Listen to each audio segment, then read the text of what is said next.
वाह, तो हाँ भाई करें शुरू। अब मुझे पता है कमेंट सेक्शन में काफी डिमांड थी कि Vivo V60 और Oppo Reno 14 का एक कंपैरिजन लेके आओ, क्योंकि दोनों सेम प्राइस सेगमेंट में आते हैं। अब ऑफलाइन में जाओगे ना बाय करने तो आपको चूना लग सकता है जब आप इनकी स्पेसिफिकेशन देखोगे कैमरास की, क्योंकि दोनों में सेम स्पेसिफिकेशन मिलती है कैमरास को लेके। फ्रंट में 50 मेगापिक्सल का मेन कैमरा है, बैक में 50 मेगापिक्सल का मेन कैमरा है। इवन यहाँ पर टेलीफोटो देखोगे वो भी 50 मेगापिक्सल का है, और अल्ट्रा वाइड दोनों के अंदर 8 मेगापिक्सल का है। बट यहाँ पर गौर करने वाली बात पता है क्या है कि दोनों में जो मेन सेंसर है वो काफी अलग है। यहाँ पर जो ओप्पो ने सेंसर यूज करा है ये नया सेंसर है जो नवंबर 2024 में लॉन्च किया गया था, एंड वहीं पर वीवो ने जो सेंसर यूज करा है ये भाई 3-4 साल पुराना सेंसर है। तो क्या वीवो की आईएसपी संभाल लेगी सब और ओप्पो को खत्म कर देगी? तो आज की इस वीडियो के अंदर वही जानेंगे। सबसे पहले यहाँ पर आप वीडियो देखिए। अब ये दोनों के फ्रंट कैमरे की वीडियो क्वालिटी एंड यहाँ पर भाई जो ओप्पो की आउटर विजिबिलिटी है ना वो काफ़ी ज़्यादा अच्छी है वीवो से। एंड यहाँ पर कलर्स वगैरह आप जज करके कमेंट सेक्शन में मुझे बताना। बट यहाँ पर एक चीज़ तो है कि ओप्पो की सिर्फ आउटर विजिबिलिटी नहीं, यहाँ पर जो सेटिंग्स मिलती है वीडियो रिकॉर्डिंग की वो भी ज़्यादा अच्छी है। 4K 60 FPS में रिकॉर्ड कर सकते हो।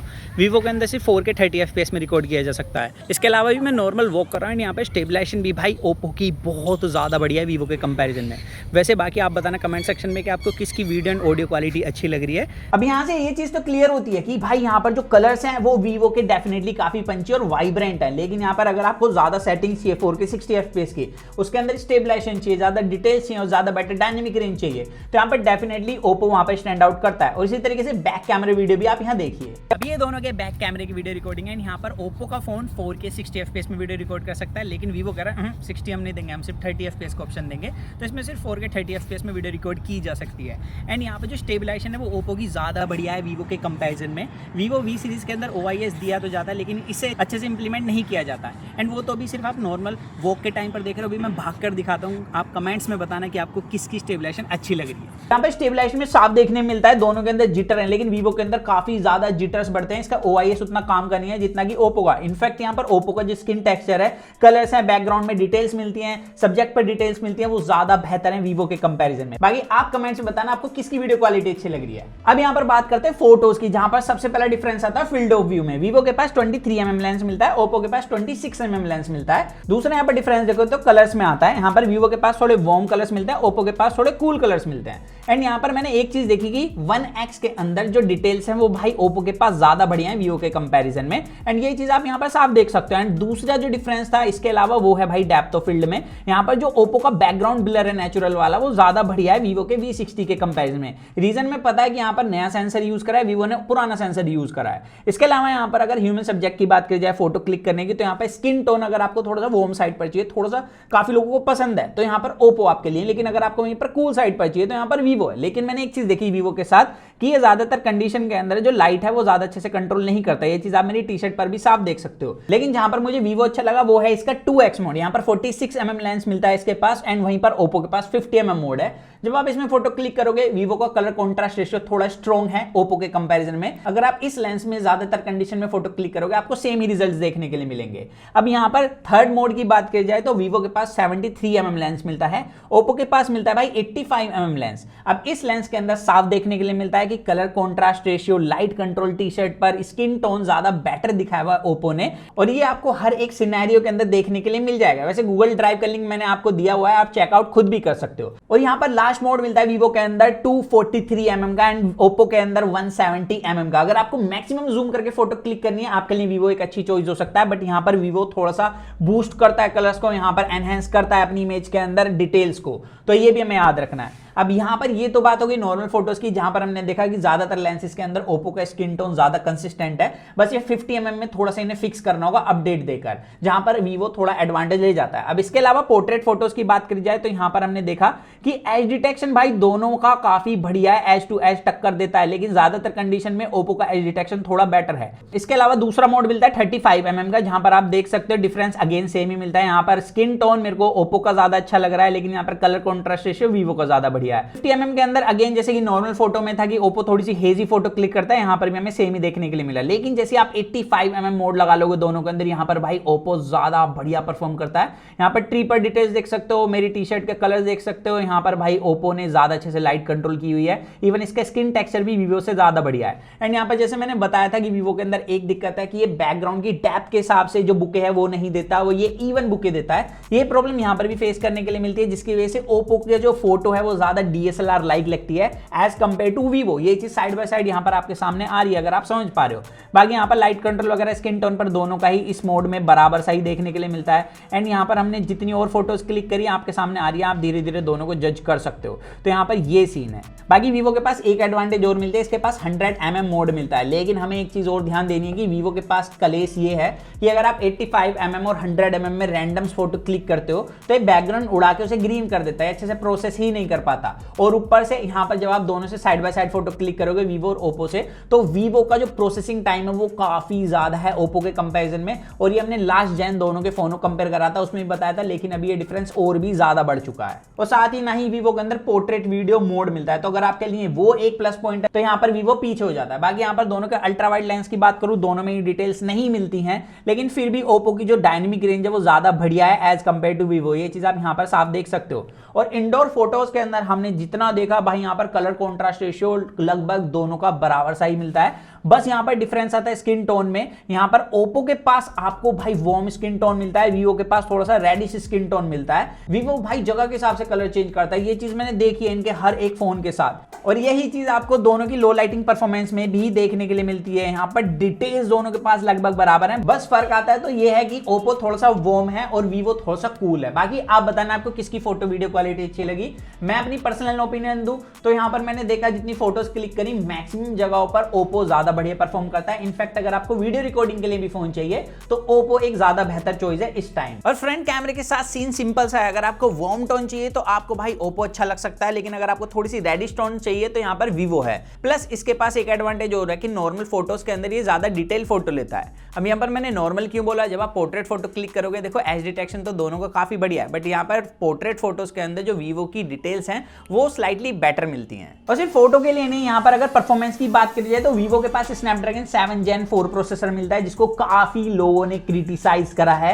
वहीं पर ओप्पो के पास MediaTek Dimensity 8350 प्रोसेसर दिया है। फोन पे पर स्कोर की बात करें तो ओप्पो का 1.3 मिलियन स्कोर मिलता है, वीवो का वहीं पर 1 मिलियन स्कोर निकल कर आता है। तो यहाँ पर स्कोर से डिफरेंस आ जाता है। इसके अलावा अगर बाकी का हार्डवेयर देखोगे तो वीवो के पास सिर्फ UFS 2.2 की स्टोरेज टाइप मिलती है, LPDDR4X रैम है। वहीं पर ओप्पो के पास UFS 3.1 की स्टोरेज टाइप है, LPDDR5X रैम है, जिसकी वजह से रीड राइट स्पीड में एक मेजर डिफरेंस आता है। और ये डिफरेंस सिर्फ ऐसे नहीं है, ऑन पेपर ही मिल रहा है। जब आप नॉर्मली दोनों फोन के 120 हर्ट्ज को चलाओगे वहीं पर आपको फेस हो जाएगा कि ओप्पो का जो 120 हर्ट्ज से ज्यादा स्मूथ है वीवो के भाई 120 हर्ट्ज के कंपैरिजन में। और मुझे पता है यहाँ पर सिर्फ हार्डवेयर मैटर नहीं करता, यहाँ पर सॉफ्टवेयर ऑप्टिमाइजेशन भी मैटर करती है, जिसकी वजह से यहाँ पर ColorOS 15 ज्यादा बेटर ऑप्टिमाइज में बोल सकता हूं।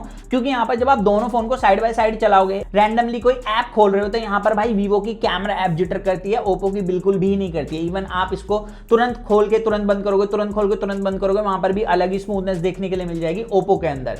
ऐप ओपनिंग क्लोजिंग एनिमेशन से लेके जो स्पीड है वो भाई फन टच ओएस की कंपैरिजन में फार फार फार बेटर है। इसके अलावा यहाँ पर मैंने बताया था कि वीवो के फोन के अंदर जब आप यूट्यूब भी चलाओगे वहां पर भी जिटर मिलेगा, उसको मिनिमाइज करोगे वहां पर भी जिटर मिलेगा। लेकिन ओप्पो के फोन के साथ ऐसा कोई भी सीन मैंने अभी तक नोट नहीं करा है। तो इसका UI प्लस इसका हार्डवेयर ज्यादा बेटर है वीवो के कंपैरिजन में। एंड ये चीज आपको डे टू डे यूजेज में फेस करने के लिए मिलेगी कि वीवो का फोन काफी ज्यादा थका हुआ लगेगा ओप्पो के फोन के कंपैरिजन में, और ये आपको फर्स्ट इंप्रेशन में ही फील करने के लिए मिल जाएगी चीज। इनफैक्ट अगर आप थोड़ी बहुत गेमिंग करना चाहते हो वहां पर भी ओप्पो के पास एडवांटेज सीधी है, क्योंकि इसके पास BGMI में 90 FPS का ऑप्शन मिलता है और वीवो के पास BGMI में 60 FPS का ऑप्शन मिलता है। अब ऑब्वियसली यहाँ पर दोनों के अंदर कैजुअल गेमिंग तो कर सकते हो, लेकिन 90 FPS के एडवांटेज डेफिनेटली यहाँ पर ओप्पो के पास है, जिसकी वजह से गेम प्ले में थोड़ा ज्यादा मजा आता है। इनफैक्ट यहाँ पर जो ओप्पो के हैप्टिक्स है ज्यादा सॉलिड है और उसके UI के अंदर पूरी जगह इंटीग्रेशन मिलती है। बाकी जो मेन डिफरेंस आता है वो डिस्प्ले से ही मिल जाता है। यहाँ पर भाई ओप्पो के पास 6.59 इंच की फ्लैट डिस्प्ले मिलती है, वीवो के पास 6.77 इंच की 3D कर्व डिस्प्ले मिलती है।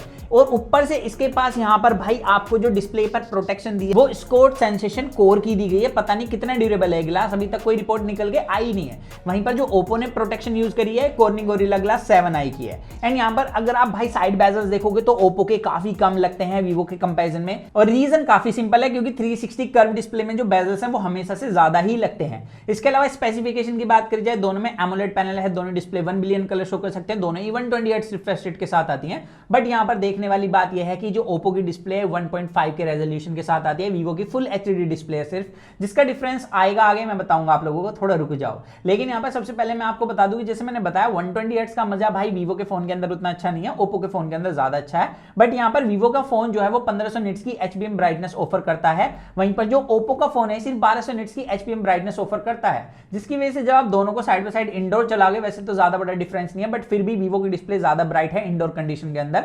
लेकिन जैसे आप आउटडोर ले जाओगे जहां पर एचबीएम अगेन काम आती है, वहां पर भाई मैंने देखा जब मैं फोटोज क्लिक कर रहा था कि जो ओप्पो की डिस्प्ले ज्यादा ब्राइट है वीवो के कंपैरिजन में, और ये चीज आप यहां साइड बाय साइड देख सकते हो, वीवो की डिस्प्ले बिल्कुल धुंधली हो जाती है। लेकिन जब आप नॉन एचडीआर कंटेंट स्ट्रीम कर रहे हो, लाइक व्लॉग देख रहे हो या मेरी वीडियो देख रहे हो, तो उस कंडीशन के अंदर भाई दोनों की ब्राइटनेस लगभग सेम मिलती है, इवन कलर्स भी सेम है। बट यहां पर वीवो के पास एक ना जाने क्यों एक वार्म सा टोन है, जो कि आप यहां पर भी देख सकते हो, मैंने कोई मोड नहीं लगाया, उसके बाद भी जो वीवो की डिस्प्ले इसमें एक हल्का सा रेड टोन मिलता है, और ये मैं काफी टाइम से बोलता आ रहा हूं कि वीवो की डिस्प्ले के अंदर ये चीज मिल रही है। अब इसके अलावा अगर आप एचडीआर कंटेंट स्ट्रीम करोगे तो एचडीआर के अंदर हल्की सी वीवो की डिस्प्ले ब्राइट है, बट यहां पर कलर्स दोनों के ऑलमोस्ट सिमिलर मिलते हैं। लेकिन यहां पर ओप्पो के पास इस बार थोड़ी सी डिटेल्स बढ़ जाती हैं, बिकॉज इसके पास रेजोल्यूशन ज्यादा है, तो पिक्सल पर इंच डेंसिटी इसके पास ज्यादा है, जिसकी एडवांटेज हमें यहां देखने के लिए मिल जाती है। तो यहां पर डिस्प्ले के पास तो दोनों के पास अपनी अपनी एडवांटेज है, लेकिन स्पीकर्स की बात करें तो दोनों के इनफ लाउड है। लेकिन अगर आपको थोड़े क्लीन और बेसिक स्पीकर्स चाहिए तो यहां पर ओप्पो वैसा ही परफॉर्म करते हैं, आप यहां सुन सकते हो।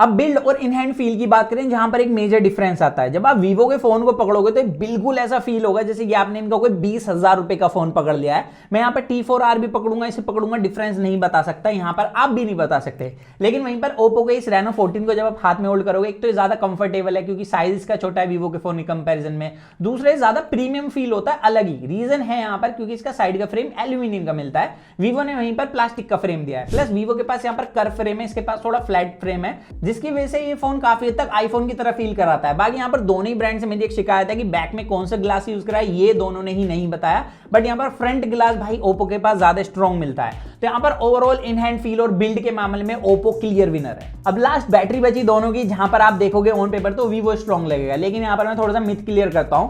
वीवो के पास 6500 mAh की बैटरी मिलती है, प्लस 90 वोट की फास्ट चार्जिंग मिलती है। वहीं पर ओप्पो के पास 6000 mAh की बैटरी मिलती है, प्लस 80 वोट की फास्ट चार्जिंग मिलती है। ऑन पेपर में वीवो क्लियर विनर है। तो यहां पर मैं आपको बता दूं, सबसे पहले वीवो के पास जो बैटरी कैपेसिटी ज्यादा मिलती है, उसे चार्ज करने में भी उतना ही टाइम लगता है, भले यहां पर ज्यादा वोट की चार्जिंग दी हो। तो यहां पर दोनों ऑलमोस्ट सेम टाइम पर ही चार्ज होते हैं। और यहां पर जितना मैंने शुरू से लेकर एंड तक दोनों को साइड बाय साइड टेस्ट करा है, यहां पर दोनों का बैटरी बैकअप भी ऑलमोस्ट सेम मिलता है, बिकॉज ओप्पो की जो ऑप्टिमाइजेशन है वो चाहे आप देखो किसी भी फोन के अंदर वो ज्यादा बेहतर है as compare to Vivo. Vivo का इवन X200 FE जो 6500 mAh की बैटरी के साथ आता है, उसका ही बैटरी बैकअप 6 से 6.5 घंटे का मिल रहा है। तो यहां पर ऐसा नहीं है कि बड़ी बैटरी है तो ज्यादा बैटरी बैकअप मिलेगा, यहां पर बहुत सारी चीजें मैटर करती हैं, जैसे कि भाई सॉफ्टवेयर ऑप्टिमाइजेशन कैसी है, बैकग्राउंड में कितने थ्रेड रन हो रहे हैं, साथ ही यहां पर कितनी बड़ी डिस्प्ले, कितनी बैटरी कंज्यूम कर रही है। तो यहां पर जितना ही मैंने साइड बाय साइड टेस्ट करा, दोनों की बैटरी ऑलमोस्ट सेम टाइम पर चार्ज होती है, दोनों ही सेम बैटरी बैकअप दे रहे हैं। तो यहां पर हमने ओवरऑल जितना देखा, हमें ये चीज देखने के लिए मिल रही है कि वीवो को हो गया ओवर कॉन्फिडेंस, क्योंकि काफी टाइम से कैमराज में इनका नाम है, तो इन्हें लग रहा है कि भाई अब तो लोग ऐसे खरीद लेंगे हमारे फोन को, ना ही अच्छा सॉफ्टवेयर दे रहे। चलो सॉफ्टवेयर हटाओ, हार्डवेयर तो दो, यहाँ पर हार्डवेयर भी 3-3 साल पुराना दे रहे हैं। फोन के अंदर जो बिल्ड है वो भी काम की नहीं है। यहाँ पर अभी हमने ओप्पो से कंपेयर करा, सीधे तौर पर ओप्पो ने इसकी विकेटें उड़ा दिया, मतलब ओप्पो इससे फार बेटर फोन है। और ये बात मेरी मत सुनो, आप खुद ऑफलाइन में जाओ, दोनों फोन को साइड बाय साइड पकड़ो, थोड़ी देर चलाओ, आपको ऑफलाइन स्टोर में ये एक्सपीरियंस करने के लिए मिल जाएगा। वहीं पर आपको साफ पता लगेगा कि ओप्पो Reno 14 Vivo V60 के कंपैरिजन में बहुत ज्यादा बढ़िया फोन है। बाकी आप बताना कमेंट सेक्शन में, अगर आपका बजट 40,000 है तो आप दोनों में से कौन सा फोन लेने वाले हो। दोनों का बाइंग लिंक मैं एफिलिएट बना के अपने डिस्क्रिप्शन में दे दूंगा, वहां से बाय करोगे, हमारे चैनल को सपोर्ट मिलेगा। मेरा नाम है पीयूष, इस तरीके की अनबायस्ड वीडियो देखना पसंद है, चैनल सब्सक्राइब करना, वीडियो लाइक करना। तो मिलते हैं जल्दी कूल और एक्साइटिंग वीडियो में, तो जब तक के लिए join me to watch your heart, stay tuned with HFE and Box guys.